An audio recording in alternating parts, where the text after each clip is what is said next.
عمران ابن حسین یو صحابي دی وی سألت النبي صلى الله عليه وسلم عن الصلاة وی زه بیمار وما په ما باندې ډیره سخت بیماری وه وی ما د الله نبی ته وویله چې یا رسول الله زه څنګه مونځ وکړم زه خو بیمار یم دا حدیث په دې پورې ذکر کومه د خبر ځان سره یاده کوي چې د مونځ پرېښودل ګوره په یو وخت کې هم نشته دی ګوره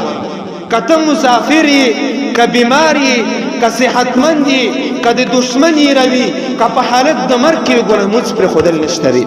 نبي صلی الله علیه وسلم ورته وفرمایل فقال صل قائما ای عمرانه مونځ چې کوې په ولاړه باندې یې کوه الله ته ودرېږه عاجزي کوه بیا الله نبي وفرمایل فإن لم يستطع فقاعدا کته چرته بیمار و دین اسلام په تا باندې زور نه کوي مزیدار دین دی ښه اسانه دین دی خو موږ تاسو پې نه پوهېږو هغه وایي که چرته بیمار